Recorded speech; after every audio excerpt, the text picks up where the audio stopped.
Buku Al-Yasufi saya tak banyak bincang. Dia adalah buku yang sebenarnya terbagi menjadi dua bagian. Yang pertama, bagian yang pertama sekedar meriwayatkan kandungan buku Abu Talib Usyari tadi. Kita udah bincang semua. Betul tak? Dan yang kedua adalah dia tidak ada sanad. Dia sekedar matan, tak ada sanad.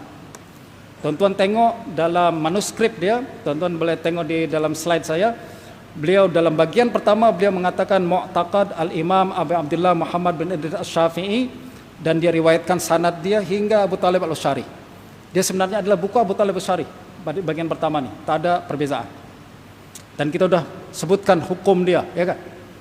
Bagian yang kedua tuan-tuan, dia bermula dengan ucapan bab sifat i'tiqadis sunnah ta'lif Al-Imam Al-Jalil Syekhul Islam Al-Mujtahid Abi Abdullah Muhammad bin Idris Asy-Syafi'i.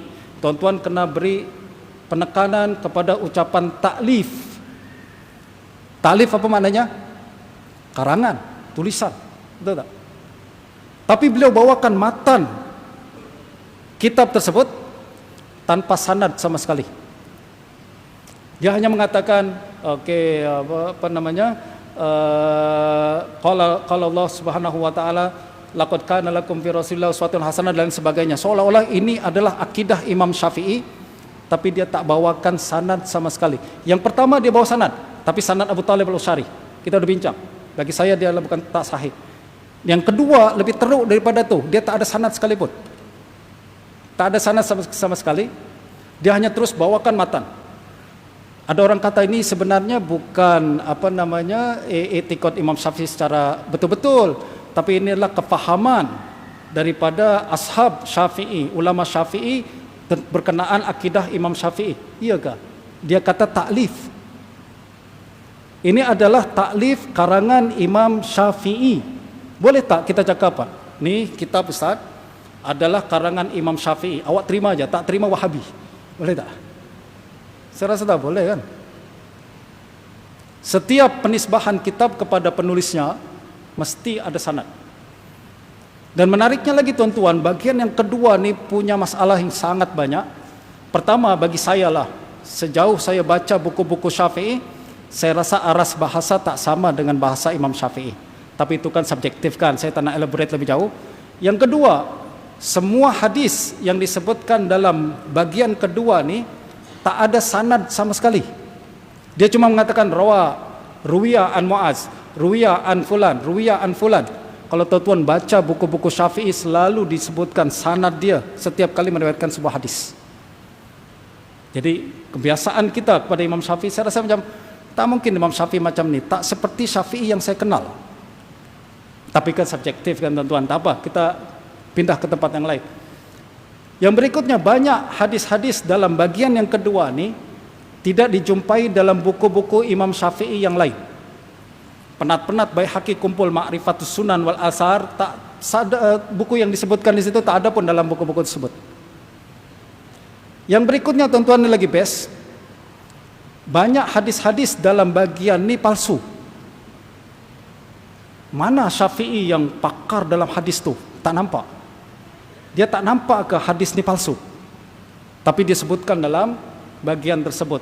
Sebagai contoh, dia mengatakan waqad rawa Muaz bin Jabal radhiyallahu anhu anna Rasulullah sallallahu alaihi wasallam qala as-sab'u wa man fihinna ila darkil asfal ila sara wa ila tinil asfal wa ila rihil haffafah ila man tahat ilail hudud kullu dzalika makhluq ma qala al-Qur'an fa innahu kalamullah ta'ala.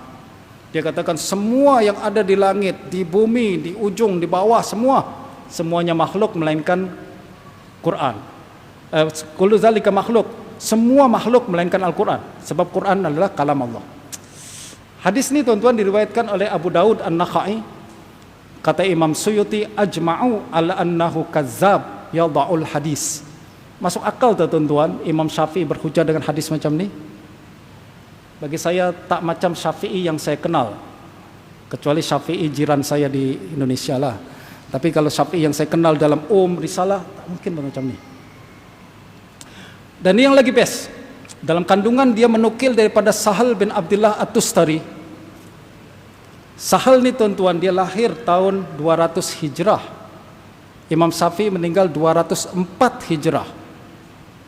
Maknanya Imam Syafi'i, pada zaman Imam Syafi'i dia baru 4 tahun. Tapi buku ini mengatakan menukil daripada Sahal bin Abdullah At-Tustari. Saya tak dapat penjelasan yang logik untuk justify perkara ini. Bagi saya ini adalah satu bukti bahwa buku ini bukan berasal daripada Imam Asy-Syafi'i. Kalau tuan-tuan tak nak terima ucapan saya tak apa, saya galakkan tuan-tuan baca buku ini. Yang pertama, Taqrib Aqidatis Syafi'i oleh Hasan Muallam Daud Haj Muhammad. Dia kritik buku Al-Hakari, buku Abu Talib Al-Usyari, dan juga Alias Sufi. Dia katakan tak sahih semua daripada Imam Syafi'i. Yang berikutnya juga adalah kitab Al-Ittijahus Salafi Inda Syafi'iyah. Dia juga kritik buku-buku yang dinisbahkan kepada Imam Syafi'i dan menurut dia tak sahih. Dan dua-dua penulis ni adalah penulis Salafi, bukan Asy'ari. Jadi kalau tuan-tuan tak nak terima daripada Asy'ari, tak apalah, tuan-tuan baca buku ni, mungkin ada sesuatu yang boleh dimanfaatkan daripada buku tersebut. Yang terakhir tuan-tuan, ini adalah apa yang pandangan saya. Boleh jadi dia betul, boleh jadi dia silap, dan sekiranya saya silap, saya minta ampun pada Allah Subhanahu wa taala.